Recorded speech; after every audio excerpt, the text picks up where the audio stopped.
the chairman of our great party, Senator David Mark, and members of the National Working Committee of ADC, members of the Presidential Election Committee, Your Excellencies, distinguished ladies and gentlemen. I wish to express my profound appreciation for the privilege which you have bestowed on me of leading our great party, the African Democratic Congress, into the next elections as its presidential candidate.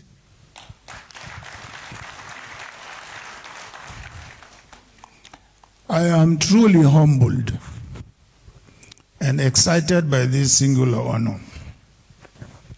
We demonstrated that while democracy is being strangled and squashed by the ruling party and its operatives and anti-democratic government, democracy is alive and well in the African Democratic Congress.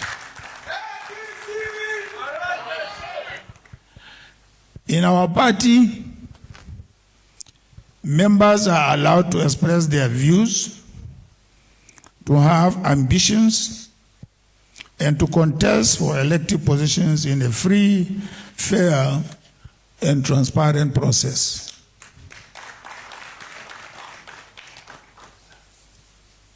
Our great party is a coalition built through hard work, immense sacrifices, and compromises, guided by our determination to rescue our country's democracy, which is facing its greatest threat since the return of democracy in 1999. As I speak, virtually all opposition political parties in the country are being thrown into different forms of leadership crisis.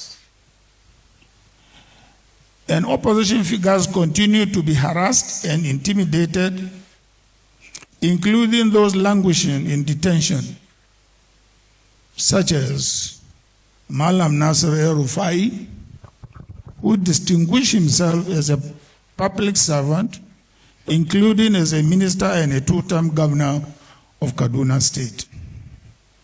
He has been in detention for 3 months, despite court orders granting him bail. He has been denied the right to celebrate 2 important religious holidays with his family, in addition to being denied the opportunity to be by his mother's side as she took her last breath. What a cruel government. All because he is leading opposition figure. This kind of cruelty must stop.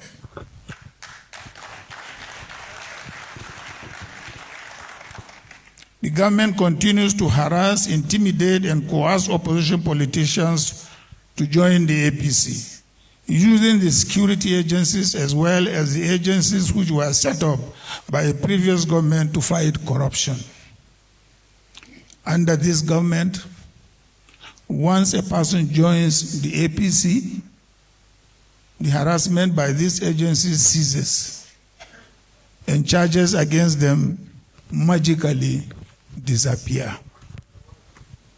This abuse of power must stop.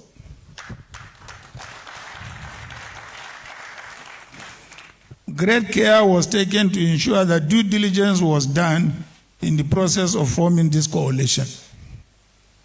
Yet the government and the INEC continue to undermine it, even trying to deregister it. Let me warn.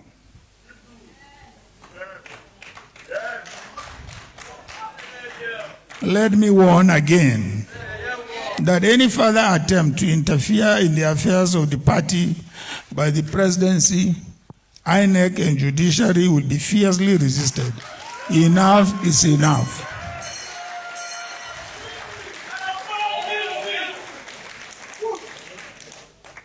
I congratulate my fellow contestants for this ticket to represent our great party in the elections scheduled for early next year. I know that you are driven by your patriotism and commitment to a better Nigeria and improved life for our people.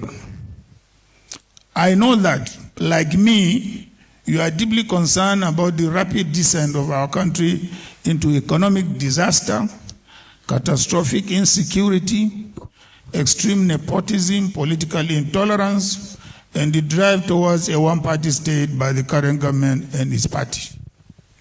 I thank you for your participation in this process, which is healthy for our party's internal democracy and for democracy in our country. I must state that at this juncture, this is not the time to celebrate. No one was defeated. No one. We are one party, and we all need to recognize the fierce urgency of the moment. Therefore, we have to unite as we pledge before this process to work to pull our country and our people out of the destructive grip of a corrupt, incompetent, and polarizing APC government. I thank the Primary Elections Committee for organizing a peaceful, free, fair, and transparent primaries. I thank the various leadership organs of our party, the various stakeholders and volunteers for their hard work and dedication, and all our party members and supporters for their efforts, patience, and conduct during the process. With the primaries behind us, the real hard work is about to begin. We have to prepare to campaign hard to win the next general elections in order to begin the difficult process of rescuing our country and its long-suffering people from this government.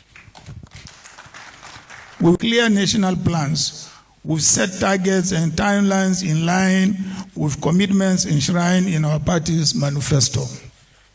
We shall provide clear leadership that will empower our states to competitively attain the potentials of meeting the expectations of its citizens. We will ensure governments at all levels work together to guarantee well-outlined minimum standards of welfare provision in line with international best standards. Ours will be a new era of accountable leadership.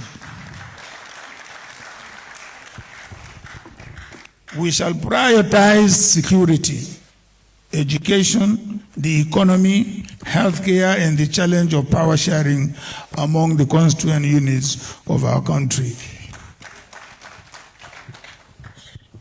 On security, every region of this country is gripped by insecurity, the worst kind in our history. Our people are being slaughtered in large numbers, and the government has failed to take decisive and effective action to bring the perpetrators to justice.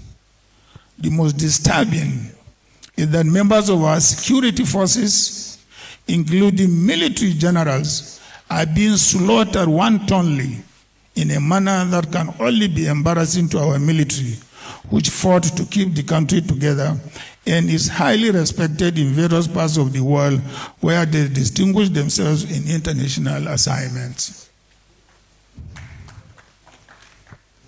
All we have been getting from the government is silence, and on occasion, expression of condolence and empty promises to deal with the murderers. An ADC government under our leadership will take decisive action to address insecurity and protect lives and property in the country. We shall strengthen the armed forces, the police, and other security agencies with massive new recruitment, provision of modern and adequate equipment, training, improve welfare and effective leadership. We shall also ensure accountability and proper coordination and intelligence sharing among all our security agencies. It is obvious to us in the ADC that we can only secure our country in the long term if we educate our young people and create an economy in which they and their families can thrive and help change Nigeria and the world for the better. Your Excellencies, ladies and gentlemen, education.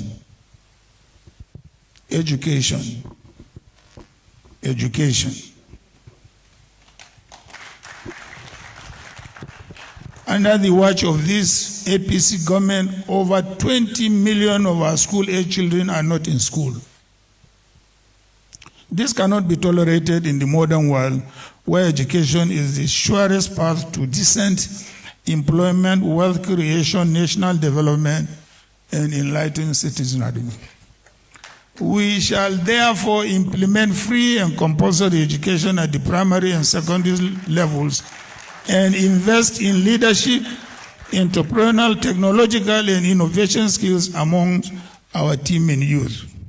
We shall embark on a holistic revival of our educational system by ensuring that staffing, buildings, and all infrastructures are in place to make Nigerian youths competitive.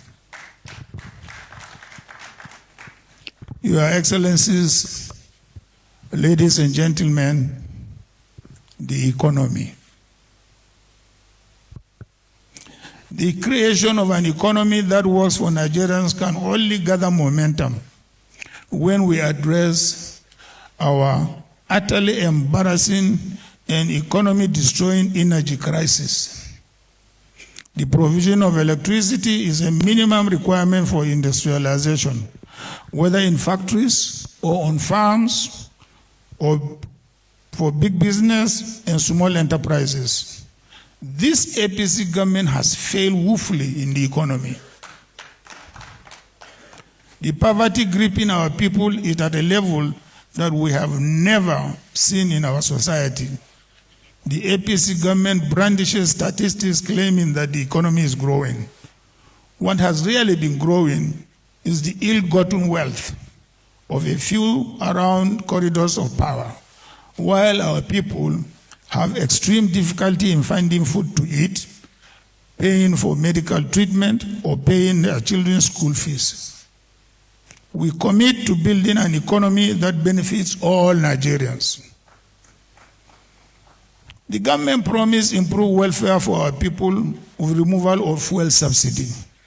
Needless to say, the savings from subsidy removal have not been accounted for, and the economic hardship resulting from the action has been unbearable on our people.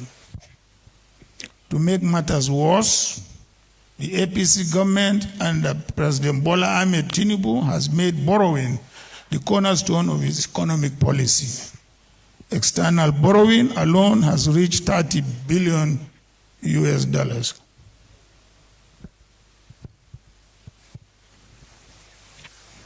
And the massive amounts borrowed are given away in contracts to friends and cronies of those in government without competitive bidding and with no pretense of due process.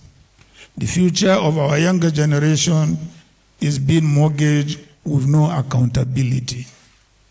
That has to change and will change under an ADC government. We shall remove the bottlenecks limiting investment across sectors of our economy to attract local and foreign investment that will create jobs and meaningful growth. And we shall provide incentives where necessary to promote investment and job creation. Your Excellencies, ladies and gentlemen, health care. In the face of glaring health care challenges facing the country, We learned recently that the Federal Ministry of Health received only 30 million naira for capital expenditure in the preceding fiscal year. This is clearly a government that doesn't care about the health of its people. It's laughable. Serious though. Our ADC government will prioritize healthcare with emphasis on prevention. Therefore, we will make massive investment in primary healthcare. In addition, we shall properly equip and staff our medical centers of excellence to ensure that our people receive the best specialist care here in Nigeria rather than travel abroad for the same. We shall establish more such centers where needed and incentivize the private sector to build world-class medical facilities across the country to meet the needs of our people. In the coming weeks and months, we shall be rolling out our platform addressing these priorities in more detail and with clear timelines. Fellow Nigerians, while the APC government offers meaningless renewed hope, we will provide renewed action to repair the damage